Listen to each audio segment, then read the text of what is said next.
Okay, YouTube Socratic, starting with the book. None dare call it conspiracy. Okay, first, this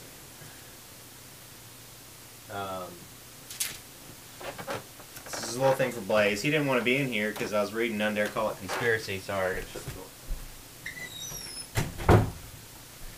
And it's kind of intimidating. It's an intimidating subject. You know, who's in charge of this culture and, you know, the events going on. So he didn't want to be in it, but I told him it was important that the audience see somebody who was trying to understand it or didn't quite understand it, you know, coming to understand it, or, you know, just questioning it, analyzing it, having a dialogue about it. And, well, kindly on a slightly deeper note, I don't think he understands quite yet how serious what we're doing is.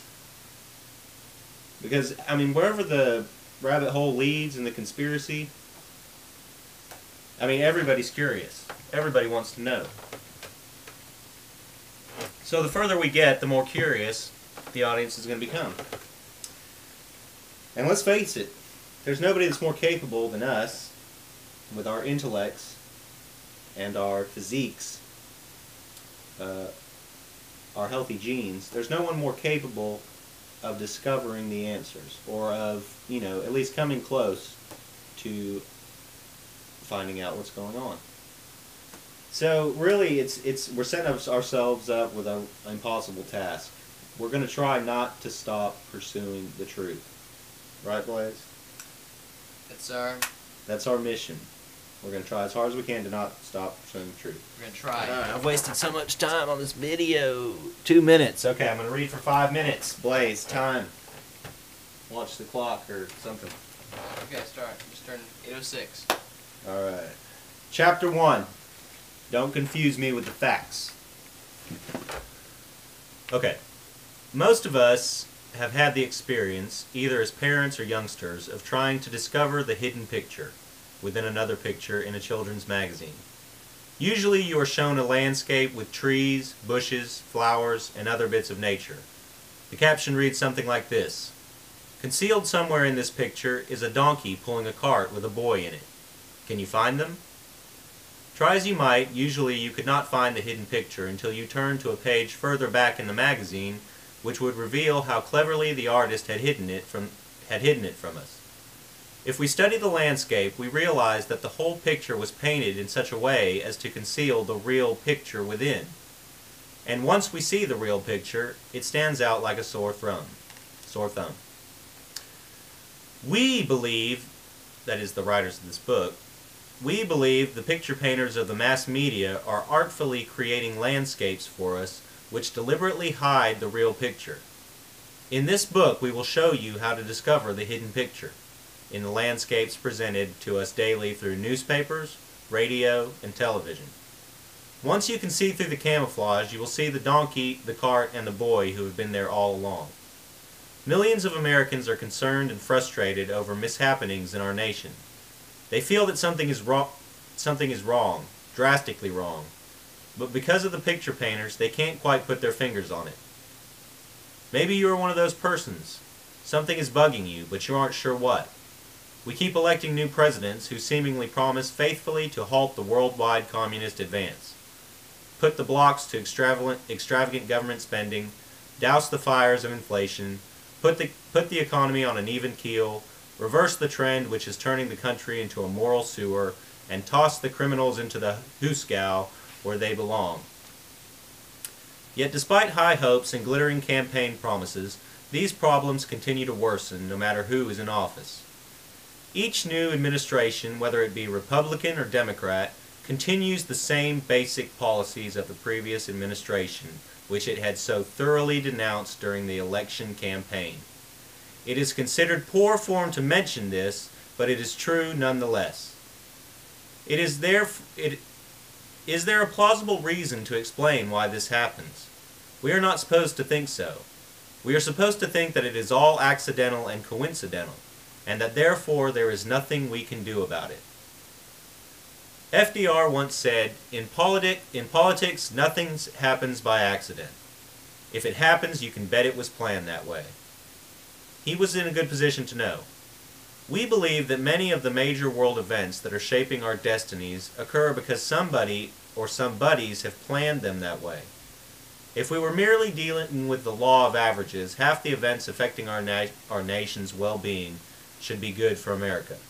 If we were dealing with mere incompetence, our leaders should occasionally make a mistake in our favor.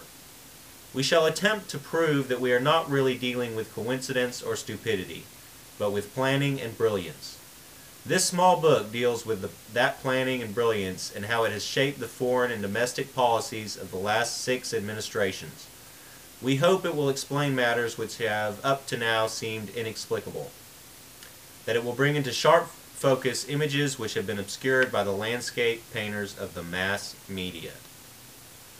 Those who believe that major world events result from planning are laughed at for believing in the conspiracy theory of history.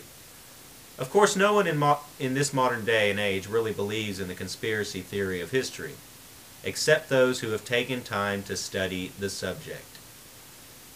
When you think about it, there are really only 2 theories of history. Either everything happens by accident, neither planned nor caused by anybody, or they happen because they are planned, and somebody causes them to happen. In reality, it is the accidental theory of history preached in the hallowed halls of Ivy which should be ridiculed. Otherwise, why does every recent administration make the same mistakes as the previous ones? Why do they repeat errors of the past which produce inflation, depressions, and war? Why does our State Department stumble from one communist-aiding blunder to another, and from... If you believe it is all accident or the result of mysterious and inexplicable tides of history, you will be regarded as an intellectual who understands that we live in a complex world. If you believe that something like 32,496 consecutive coincidences over the past 40 years stretches the law of averages a bit, you are a kook. How are we on time? Just turned 5 minutes. Bam. Alright, that's enough for now. We're at 7 minutes. Okay, this was written in the 60s, and so far, you know, everything it's saying still holds up. The same administrations come and go. The one before denounces the one after, says how they're going to change everything, and then they do the same thing. They just uphold the same policies. And you've got all these, you know, watered down issues that really mean nothing. They're really completely arbitrary to this existence. Like the gay issue, the abortion issue. What other issues are separate the Republicans and Democrats? That, like, if you're a Republican, you believe this, or if you're a Democrat, you believe this, and that's just how it is. Those are the 2 that come to my mind right now. I can't think of any others. Well, there's many others. And, you know, you just have the mass media still. You've got the Anderson Coopers, and the Wolf Blitzers, and the Bill O'Reillys, and the Glenn Becks. Who are some other ones? Alex Jones. Alex Jones, unfortunately, he's one of them. They paint a picture for you. Even though Alex Jones paints this, I didn't want to get into Alex Jones because he's a big YouTube phenomenon. He feels as if he's not doing it. Whoa. Let's not psychoanalyze Alex Jones on this episode. But he's part of the media, and we're part of the media. Any information you get, you have to understand, you're getting it from a medium. The universe has designed for you to get some information, and there's a medium between you and the universe, the way you're getting it. Or sometimes you can skip the media, and that's when you're moving towards enlightenment. And that's where the conversation gets complicated. But right now we're starting to focus on the media is obviously giving us a different version of reality. There's 9 minutes. There's something going on behind the scenes. Every administration, they say the same speeches. We hear the same speeches get made about issues, and then we see that the nation, the culture is in lockstep in a direction. And what's that direction? Complete regulation, complete standardization, complete global government. Is that good or bad? I'm not here to say that right now. I'm just saying that is the facts, folks. Them's the facts. That's the direction we're heading. It's not time to decide whether it's good or bad. It's time to convince yourself that it's happening. It's time not to stay in that middle ground, thinking it might be this way or it might be this way. And I'm going to hope it's this way and live my life kind of under that context. Choose your side. Choose your side. Is there a conspiracy or is everything an accident? We will find out. So, only the first 2 pages. It's a start. We'll keep it up.